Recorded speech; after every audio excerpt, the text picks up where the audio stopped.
Now, many people are talking about this new worldview that's coming up these years. Do you see a new worldview coming up in the Western world? Well, in a certain part of the Western world, yes. I think a worldview in which there's more focus on wholeness, on process, rather than on analysis into parts and more static constituents. But does that come up because we want it or because we are forced to take on it? Well, probably both. I mean, that is, I think a certain fraction of the people want it. Perhaps they're tired of the old one. They don't feel it's working. And also there's some evidence for it, I think, especially in physics and probably in other sciences as well. The evidence in physics comes partly from relativity and partly from quantum theory, or perhaps more from quantum theory than relativity. And what kind of evidence is that? Well, in relativity, we have a notion of a universal field, which is dynamic, flowing, and according to Einstein, particles should eventually emerge out of this as singularities or very strong regions of stable pulses of field, which gradually merge, the fields gradually merge with other particles. So we have an unbroken universe which is in constant flow dynamically. And even the very notions of space and time have become relative, so which were previously absolute.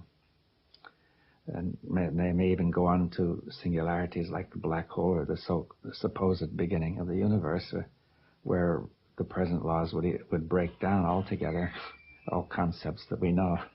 So that's a very revolutionary view compared with what we had, say, a century ago. And then there's quantum theory, which perhaps is more revolutionary. And it's hard to explain that in a short time, but there are three main features, I'd say. One is the notion that a quantum process is in some sense indivisible, that it is one whole which it can be broken, but then it becomes an entirely different process. So each process is a whole. Otherwise it can't be what it is. And all the quantum processes of movement are linked, as it were, into one whole. Now, the second point is the wave-particle duality, the discovery that, say, electrons, which are normally and classically particles, can behave statistically like waves when in a more precise experiment. And light, which is classically a wave, can behave like a particle in a more precise experiment. So it seems we have these two aspects which depend on how the system is treated, context dependent, which is quite different from the classical idea that whether it's a wave or a particle is intrinsic. Right? Now, the third point was what's called non-locality, that we find that in certain conditions there's apparently an immediate connection of distant particles. It's rather hard to explain. We can't use it for signals, but still it seems to be there. It's connected with the experiment of Einstein, Podolsky, Rosen, and has been checked by, they've been tested by Bell's theorem and Aspect's experiment. It seems pretty well established, right, both theoretically and experimentally. Now, again, all of these you see combined to the notion that the universe is a kind of indivisible whole, rather than analyzed into constituent elements which interact as separately existent. But how much can you tell about this indivisible whole? Well, we can tell quite a bit in the sense that all the laws of quantum mechanics are concerned with it, you see. I mean, you can tell, well, I don't know what you want to know, but I mean, all the laws, you compute the properties of all sorts of things. Like, for example, take superconductivity.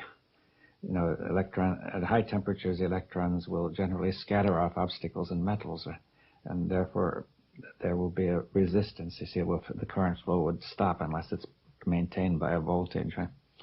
at very low temperatures in certain metals, the current flows indefinitely without scattering. Now, this is a quantum effect, you see. Now, as far as if you analyze it, you can see that it's due to the fact that the electrons are sort of held together in some way by these non-local interactions, so that if there's an obstacle, they go around and reform rather than scatter. It's rather like a ballet dance, the people going around and reforming, whereas in a crowd, each person is following his own purpose, and they all scatter. They all get in each other's way. So this unity also creates a kind of ordering of things. Yes, it can create a kind of ordering of things, but at the same time it explains, you see, you can see that there are situations where we have this high degree of order and others where we don't, that it's possible within the mathematics to see that when something called a wave function can be represented as a set of product of independent factors, and all the particles behave independently. But in a more general situation, they don't. So you can explain why we have so much independence in ordinary experience, and yet why, in a more careful probing, we find order, new kinds of order. So the classical level, Newtonian level, is explained by quantum mechanics as a limiting case, you see, of a more, so that you have a whole, but the whole determines itself to behave somewhat like independent parts in many cases. So even whether it's going to be behaving like parts is determined by the whole, right? But what we can see is the parts rather than the whole. Well, we see, in physics, we see the parts because that's the way we approached them the last few centuries. I don't know if, you see, I think our perception is influenced by our way of thinking, so that we accept this mechanical way of looking at things. But if you went back 1,000 or 2,000 years, I don't think people actually saw the parts as primary. The way we see it depends on the way we think, you see. But is it a choice? Do we have to choose between the whole and the parts? No, well, you see, it's a question of whether you have a holistic approach which puts the whole as primary. See, in classical physics, the parts are the primary concept, and the whole is only an auxiliary concept, which is convenient for when you have many parts working together like a machine. But the parts are taken as the basic reality, right? And saying just subjectively, we find it convenient to think about the whole. But in quantum mechanics, I think there's something else, that the whole is objective, and the parts are the result of analysis. But we have large areas where the whole behaves to some extent like independent. So you're saying it's really us that make up the parts? Well, we actually make up everything in the sense all these theories are made up by us, but in these theories we place the parts, we may either place the parts as fundamental or the whole as fundamental. Now, the quantum mechanics is placing the whole as fundamental. That's, I think, the most basic change it makes, right? Finally, every theory is made up by us, and we are going to see whether we can apply it coherently to reality. You see that I think we could make an infinity of different kinds of theories, and some of them would be more coherent than others, you see. For example, if somebody is said to be mentally disturbed, he has another theory which we think is incoherent, but to him it looks coherent, right? Because we can always ignore what is not working, you see. Or we say we'll solve that later. You just said that in reality we make it all up, not just the parts, but also the wholes. Could you explain? Well, I think that's the question. What is the relationship of theory to reality, you see? Now, one view is that it reflects reality, you see. Now, I think that it corresponds to reality. I think that view is only limited, right? Like a map is said to correspond to a city, but there's nothing on the map that corresponds to anything in the city. In the map, you see dots of print, and the city, which is very vaguely defined, the city is also vaguely defined. So what corresponds is certain abstractions that we abstract. Right? But the map, the real test of the map is that it guides us correctly in the city. And if it's a wrong map, we will find incoherence in our action, right? Now, but it's not that you can compare this bit of the map with this bit of the well, city. only in a rough sense, but that's an abstraction. You can compare it, but it's abstract, right? Now, you see, so Therefore, we make it all up, but the question is, how coherent is it when we try to make it work? You see, that's really the key. Some theories are more coherent than others, but it's often hard to tell because when we come to a theory as broad as a worldview, we find it very hard to detect incoherence because the worldview tends to state that things that don't fit are irrelevant, or else says we're going to get them in order later. We haven't solved that problem yet. So incoherence can easily be not noticed, right? But if people are and also people would like not to have their worldviews questioned because they have got used to them and feel comfortable with them. So therefore, it's very hard to question a worldview. But in effect, that's what you are doing. Yeah. And in effect, you are questioning the whole Western worldview. Yes. Well, yes. I think even all the worldviews need to be questioned, the Eastern and the Western. See, the West has, in a sense, implicitly questioned the Eastern worldview. Every worldview, I think, is limited. But I think the Western worldview, its limits have not been seen. And we need to go to a broader view, not necessarily back to the Eastern, though it may include some of the Eastern. But I think we need a kind of dialogue of these worldviews to go to something beyond, right? Where do you see the limits of the Western worldview? Well, just in the way of saying that it focuses too much on analysis and it tends to lead to fragmentation. You see, now what I mean by fragmentation is not just division, distinction, but because the parts in the whole are correlative concepts. You see, a part is a part only because it's part of a whole, like a machine or a watch, right? Now, a fragment is something it means break it up, you see. That's the root of the word, to smash, right?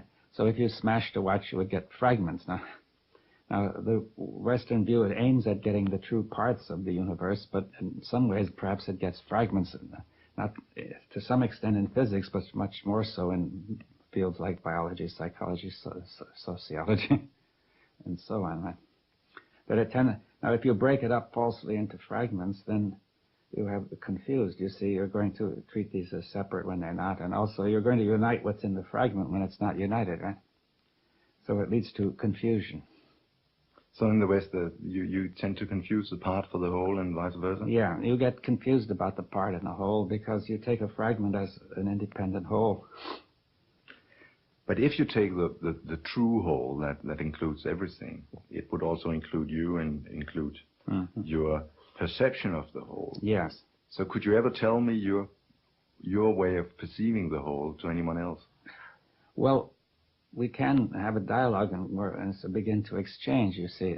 In other words, I can't tell you unless we're talking together. You see, we have to exchange our views on that, right? And perhaps now, and then there comes the problem that people are ready to listen to somebody else's worldview, you see, seriously, without resistance, without opposition. But I think the observer is an intrinsic part of the whole. That's what quantum mechanics is teaching us too in physics, right? That the observing instrument is just as much part of the whole, and therefore, because of the possibility of these non-local interactions in quantum mechanics, when an observation is made, the two systems are not really distinct, you see. Therefore, they participate in each other, and you cannot therefore get an unambiguous meaning to the measurement, right? The same happens between human beings. You see that if somebody tries to measure somebody else, talk to him, there's a mutual change which makes it impossible to get an unambiguous attribution of qualities. It's not possible to say what David Bohm would have said in another interview. No. Tomorrow at the same time. No, because we're participating together, so what I am is affected by what you're doing and what you are, and vice versa, right? That's exactly the sort of thing that happens in quantum mechanical observations. Okay, if I say then that when I think about the whole and the part, I end up understanding that if you understand the whole, you're not able to tell it to anyone else because then you step out of the whole and become a part. Well, I think there's a kind of communication. See, this is the point about having a different worldview. There is a kind of communication that does not begin by denying wholeness, you see. You see, if we say, here am I and here are you, and then we have already divided it, right? But perhaps we could communicate in the spirit of the whole without assuming that division, right? See, we're not trying to tell, that means I'm not trying to tell you what I think, you not trying to tell me, but rather together we are trying to discover how we're going to think together. Do you see the difference? Indeed. Is that possible in ordinary language? Yes, I think it is. It depends on the attitude rather than the language. Our language has been developed so as to emphasize the part, but we can still use it differently, I say. For example, poetry uses language differently, and it is always possible to use language in new ways. So the basic obstacle is more the attitude of the people involved than the theoretical or verbal. Yes, we could improve the language. Maybe it would someday it will improve in that regard, but we can proceed without that. Now, this attitude problem of discussing the wholeness would then couple to the question of whether the new worldview is something that you are forced to take on or something that you wish to take on. Well, I don't think you're forced ever to take on a worldview. Finally, in fact, you see, if you take the medieval worldview, it would probably seem perfectly satisfying to those people. Whatever wasn't fitting, they said, well, we don't quite understand it, or God, well, that's the mystery of God, or whatever, you see. There are things in our worldview we don't understand. Favorite answer is to say science will explain it later, you see. Now, you can't be forced to have a worldview. You can merely say that the evidence is such that you are convinced, you see, and and that it seems coherent to you. But the psychological attitude towards a new worldview could either be one of that you feel happy that you're liberated, or that you feel that your old worldview crumbles. Yes, you may want to cling on to your old worldview, or you may feel happy that you're free of it, you see. And I think that people are becoming less satisfied with the old worldview today, generally speaking, that they're not satisfied with this fragmentary view because it has led to so many problems, so much incoherence in the human relationships in society, and with the ecology and so on. You see, that, for example, this fragmentary view has led to treating the whole Earth as a bit fragments to be exploited. Now, that all adds up in the whole to this destruction going on, you see. So as long as we think that way, it will probably go on, you see. People may take a fragmentary approach to repairing the ecology, but it won't work, right? Because that is a situation where the analysis into parts is not relevant, you see. They're not sufficiently independent to allow for such analysis. So really what you've seen in the physics of the atom is 50 years before the general societal condition called the ecology crisis. You've seen the breakdown of the description of parts. Yes, probably. Yes, it began to be clear about 1930 or so. You see, with Einstein, Rosen, Podolsky, it was already implicit, right? That's 35. 35, but people had a feeling for it perhaps before, you know, I mean, without expressing it. So why could physicists see this breakdown of the description in parts 50 years before general society? Well, they were working on a rather restricted area where the evidence was such as to bring it out. You see, because the area was limited, it was possible to focus more on the problem, right? Whereas the whole social problem is far more complex, and it's so complex that people could always say, you know, maybe it's not that way. But isn't it still surprising that you are able to go from physics into more general problems? Not to me, you see, because I think that's a sign of the wholeness. You see that. There was a medieval view, which I think, there was much more wholeness then. There was a medieval view that everything was an analogy to everything. You see, a human being was a microcosm of the cosmos, so that he had implicit in him the possibility of understanding it. Right? And then you see that the general view before our modern times was more favorable to wholeness, right? Even in Europe as well as in the East, right? Niels Bohr's interpretation of quantum mechanics, which is the mainstream interpretation, it differs from yours. Yeah. Yes, well, I wouldn't. I would say, in some sense, it's the mainstream, but I think not a great many physicists really understand it very well, because it's very subtle. See, originally I was very much in favor of the Bohr interpretation, which seemed at that time the best, and it's very subtle and hard to explain, but basically it emphasizes this wholeness of the observing instrument and what is observed, that they are one whole and they are one phenomenon. And now the thing and many of the things which he says would be on the lines which I have just talked about, right? That's why it attracted me. Now, I won't go into more detail about it because it's very difficult, but the one thing I feel I didn't quite agree with was that he said that this whole was completely, there was no way of making a concept of this whole, you see. Right? And that meant that you could not make it intelligible. The mathematics would only refer to the probable results of experiments, would not discuss what is actually happening, right? Now, so I developed later in 1951 or thereabouts another interpretation where I said that the electron is a particle, for example, and then it has a field, what I'll call a quantum field, represented mathematically by its wave function. And this field and the particle are together, and they account for the properties, the quantum properties of the electron. It's a new kind of field, right?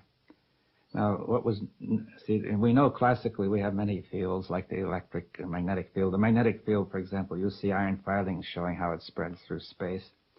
The electric field, the electromagnetic field makes radio waves radiating through space. But the quantum field is different. It has some similarities, but it's different because the effect of the quantum field depends only on the form and not on the intensity, you see. If you think of a water wave, it's spreading out. If the cork is bobbing, the more it spreads out, the less the cork bobs. Now, the quantum field would be capable sometimes of spreading out, and the electron far away could move with the same energy as if it were close. This would be a kind of explanation of this discrete quantum process. So you have a field that doesn't drop off when you go towards... The field drops off, but its effect does not, you see. The effect depends only on the form, right? Not on the intensity. That's weird. It's not so weird. In fact, it's very common, but we generally don't pay attention to it, you see. You see, if you take, for example, a radio wave, its effect falls off. Now imagine a ship guided by radar on an automatic pilot. The guidance does not depend on the intensity of the wave. It depends only on the form, which carries information. The word information has the two words in form, to put form in, right?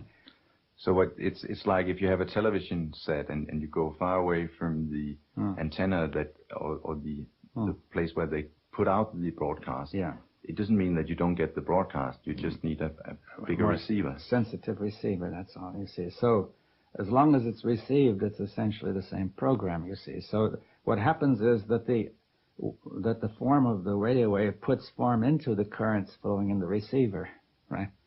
The energy comes from the receiver, not from the radio wave, right? The radio wave is not pushing the ship around mechanically. The ship is moving under its own energy, you see, and responding with the form. So the radio wave is guided, is giving shape and form to its motion, you see. So this goes back to an old idea of Aristotle saying that there can be a formative cause as well, right? Now, this is very common. We have it not only in radio. If the computer has a form which is carried out in the process of, it may run machinery. You can have DNA. The form of the DNA determines, is carried to the RNA and determines the making of proteins, and so on. And in all human experience, you see, people generally don't push each other, pulling each other around, except when they're violent. They depend on the form of the sound waves to communicate, and the people move around because of that, you see. So the point is that this is the most common form of experience, and the mechanical business of pushing and pulling is more limited, but our experience of the past few centuries has led us to focus on that as the main point, right? And saying we can always explain the other thing through that. But I'm saying maybe it's that this form is fundamental, and that the electron responds with this form, you see. Now, that explains not only, it explains the interference, it explains why the electron acts like a wave, and it explains this non-local business, and so on, and explains the superconductivity as the electrons moving by a common pool of information, just as the ballet dancers do, and so on. So so that means we have quite a different principle of explanation, because this wave function, which operates through form, is closer to life than mind, you see.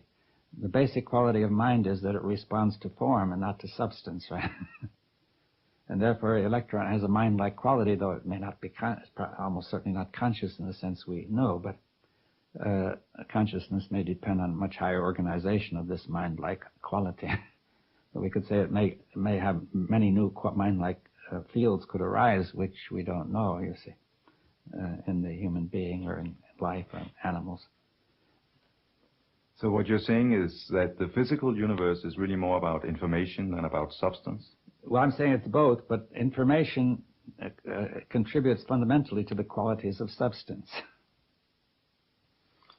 If you had said things like this to Niels Bohr, how would he have responded? I don't know. He might accept it, he might not. You see,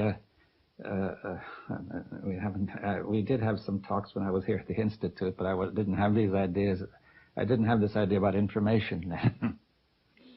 But if we try to compare the way that you see quantum mechanics with your field that has an effect that doesn't go off with distance, with the interpretation of Niels Bohr.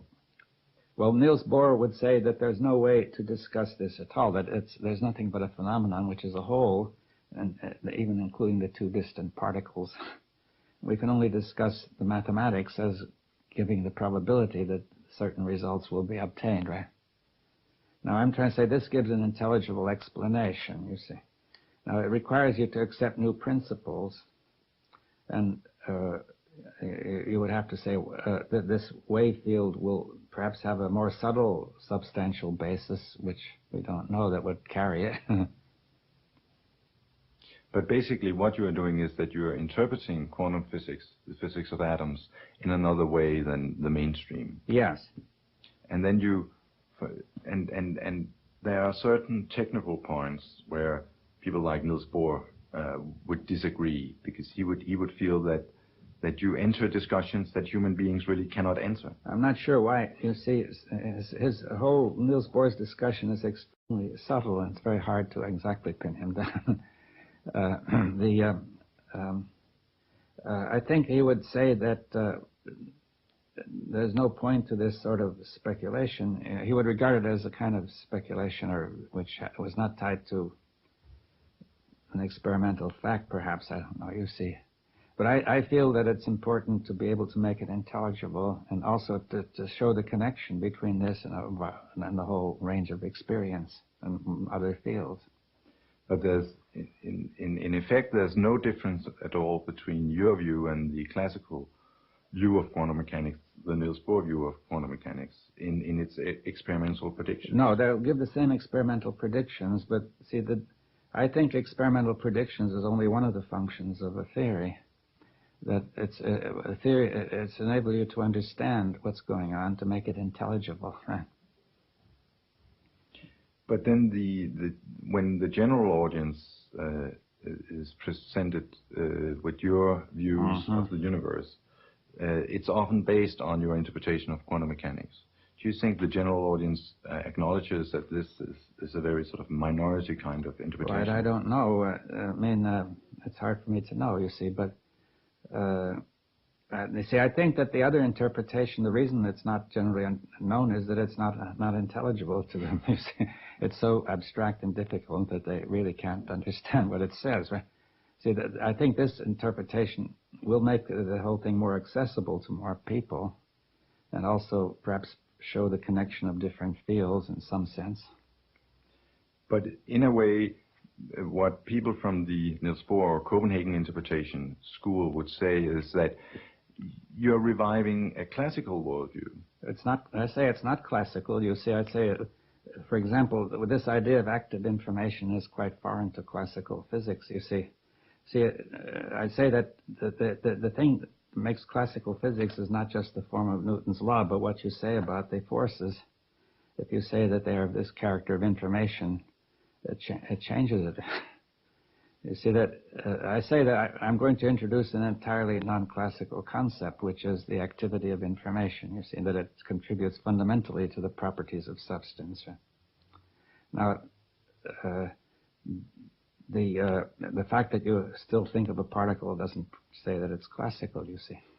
But in some senses, your view is more classical than the Bohr view. It's more like the classical, yes. I wouldn't call it it looks more like the classical, but it's also quite different. So could you say that it's the classical worldview, but with information added? Some other things added as well, but which I haven't gone into. But I think that when you have changed the concept so much, it wouldn't be right to call it classical, you see.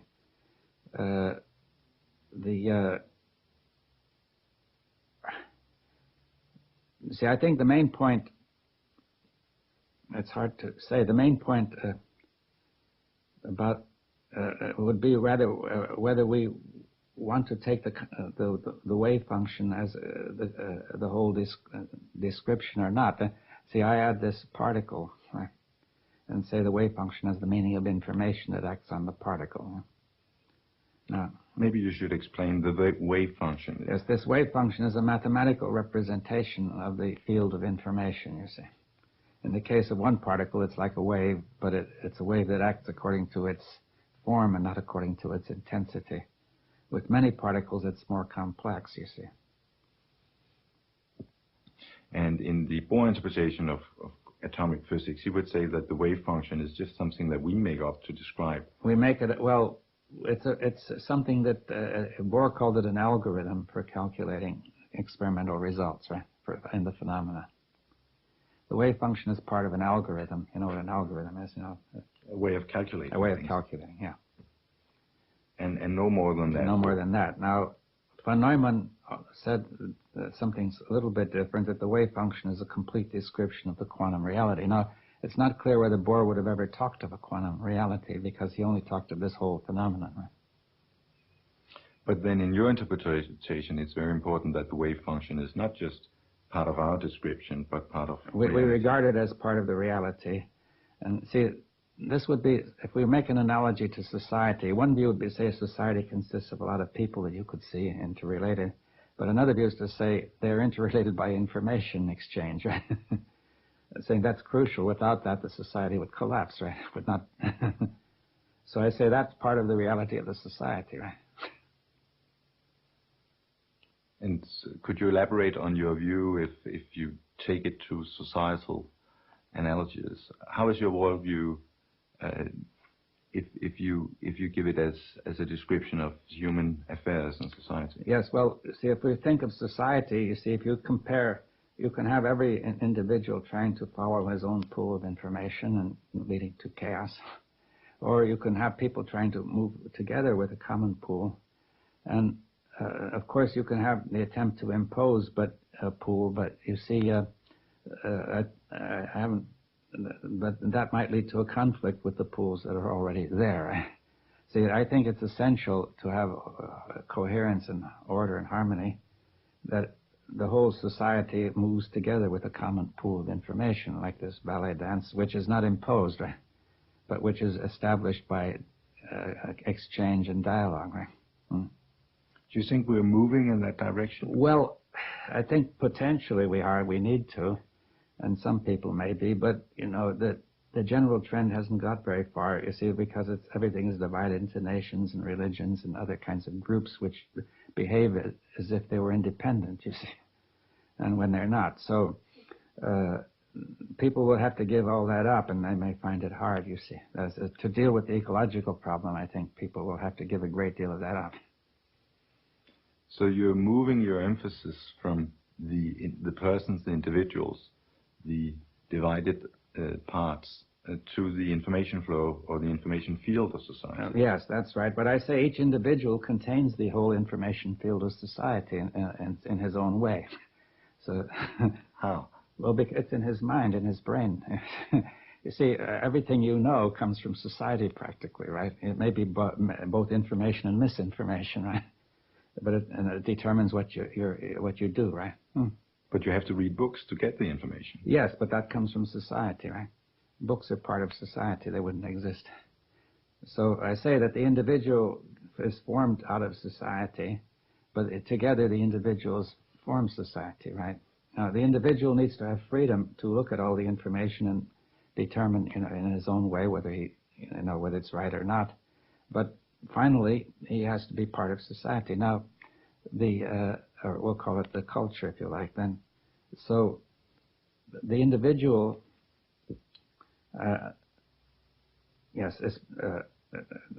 see, now what we need for this is that we have so many different individuals, each with his own view, and different groups, each with their own view, coming into clash, right? Now, they have got to be able to talk about it, to dialogue, and to entertain each other's view, to look at it with calmly, so that each one can look at all the views, you see. And now, each individual, if he holds all the views, then he holds the whole, right? Now, he doesn't necessarily agree with them, but out of that, I think, would emerge a common pool of information which would guide society. And when you say that each individual in himself or herself has the whole human experience or knowledge, yes, how does it get in there? Well, in many ways. It gets in there, first of all, by osmosis. They pick it up implicitly from the family, from friends, from school, what you read, what you watch on television. Television is making this much more so, right? And also, there may be built in some instinctive information, which is common. And there may, for all we know, be hidden connections, which we don't know. But but implicitly, each person contains the whole, right? It's like a hologram which contains the whole, though not in all the detail. And the hologram is the way of making pictures in 3 dimensions. In 3 dimensions, where you don't make a point-to-point correspondence between object and image, but where the waves, what you do is you take the waves from the whole into each region. And so you can make an apple in 3 dimensions. Yeah, well, not only that, but each part of the image contains an image of the whole, but with less detail than the whole. So you feel that the condition of each human individual is to be this fussy part of the hologram that contains the whole. Yes, but at the same time, he is a contributor to the whole, right? You see, we have that both views must be maintained. But is this something that's created through history, or has it been there all the time? Well, I think it's built into the way we are, you see, but, the groups were smaller in the past, that's all. You see, originally there were small groups of 20 to 40 hunter-gatherer, and then societies got larger. As they got larger, it became difficult to maintain a coherent whole, right? We had wars and many other conflicts, and we now have this challenge of 5 billion people. We have got to make it a coherent whole, or else we won't survive.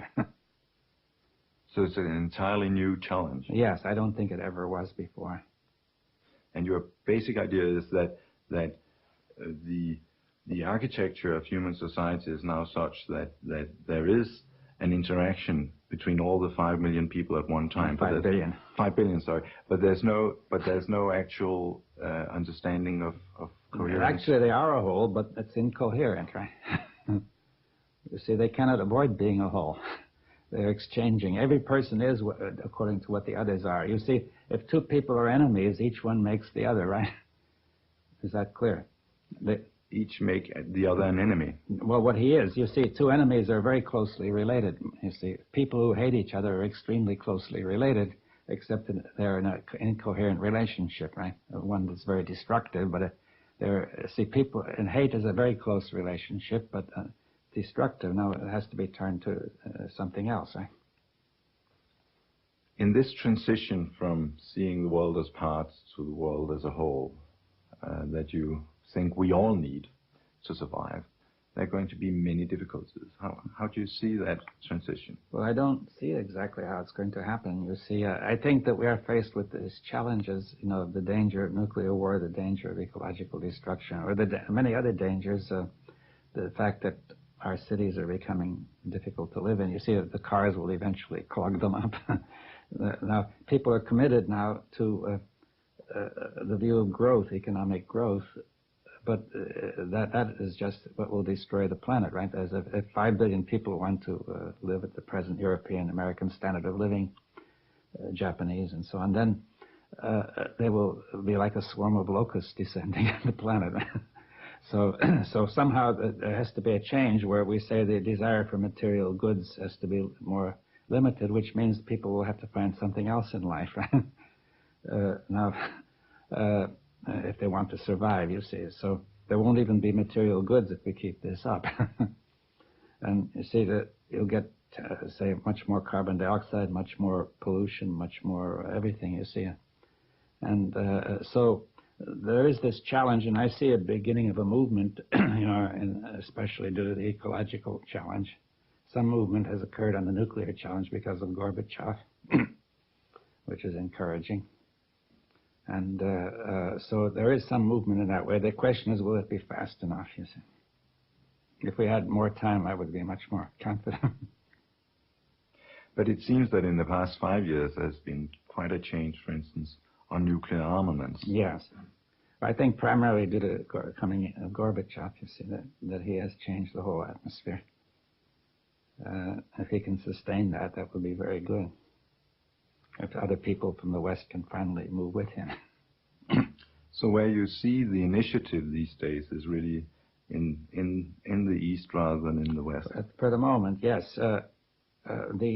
Well, there is some initiative in the West developing on the ecological question. You see, it's just very rudimentary, but you see, I don't think people have sunk in the magnitude of the change that's needed. You see, somebody has said that we spend $1 trillion a year throughout the world on armaments. That amount spent on the ecology would solve the problem. But if you spend a lot less than that, it probably won't. Otherwise, it will slow it down. What's the most important thing, money or consciousness? Consciousness. No, because whether money is spent will also depend on consciousness, you see, on whether we feel we're a part of this one world or whether we all think we're separate. Now, Niels Bohr had this notion of an open world, and he was rather ridiculed when he published his open letter to the United Nations in 1950 about the necessity of human beings talking together over the bombs. How would you see that today? Well, I think he saw the necessity at that time, but people weren't ready for it. Perhaps he was influenced by that feeling of coldness too, which is in his view. And I think that people are more ready to listen to that now, but the crisis is developing at a very fast rate. So in a sense, what you're saying is that Bohr was seeing something, and nobody really understood him, maybe because he didn't dare to say it. Well, I think they weren't ready to listen, you see. The people didn't want this one world. They were frightened of it. They said, we have so many enemies, we want to take care of ourselves first, and so on. You see, those attitudes still prevail, but there's a movement away, right? Enough for people to listen, yeah. Now, if we take the tradition that you are out of natural scientists that have been involved in discussing society, that is traditionally a tradition where spirituality and worldviews and religion are seen as enemies. If you take the left-wing natural sciences tradition from before the Second World War, how come that scientists today are interested in worldviews and spirituality? Well, some are. I don't think a great many yet. Partly because the science itself has opened up that possibility in the way that I've described, and partly because I think, just as with other people, there's a growing sense of the inadequacy of the old approach. You see, that it will not only not solve all the problems that I've said, but also it creates a kind of empty life. You see, if you could imagine that we are successful, that the economy grew and grew and grew, what would we have at the end? You see, people would be bored, you see. In the 60s, when there was prosperity, you had all these hippies. They found it had no meaning. Right? If we had that kind of prosperity, the kind of prosperity that people hoped for, I think the whole thing would collapse faster than ever. But how are we going to become hippies? Through prosperity or through poverty? Well, prosperity would make hippies. Poverty might make people who are afraid to lose their jobs, you see. But I think neither of those ways is going to work. You see, that a change of consciousness is needed, and the worldview is part of that. And what is the most important way that this change in consciousness will come about, you think? I don't know myself. I say many factors. It's like a stream from many springs, you see. But the not only worldview, but I think one of the most important factors would be to have dialogue of many different kinds of people. Not only East and West or North and South, but say, for example, a dialogue among scientists. I think scientists find it very hard to have a true dialogue because they're so committed to their views. They should have dialogues among each other or with non-scientists, you see, or even religious. And now in 20 minutes you're going to have a dialogue with the scientists here at the Niels Bohr Institute. Mm-hmm. It's been some decades since your ideas have been presented here, hasn't it? Yes. Well, I came here in 1957 for 1 month in the summer, and then again in 58. Now, at that time, I was just moving from Israel to England, and we spent a month here at the Institute. And we talked about physics mostly at that time. Do you find that the kind of ideas that you present are easily understood in an environment like the Bohr Institute? Well, I haven't tried the Bohr Institute yet. I just came, but I think that scientists find it harder in some ways than many other people, you see, and some other people, because there's still a strong commitment, even perhaps partly unconscious, to the old atomistic worldview. So what you're saying is that science has shown us something that scientists do not want to see. Well, they have become so used to the way of seeing it that they don't want to change it. You see, they feel uncomfortable about changing it, and they feel there's no reason to change it. Many of them, they say, well, we're doing so well now, why should we change it? In one sense, it looks as if we're doing very well, you see, but if you look at the broader view, it looks very dangerous. Thank you.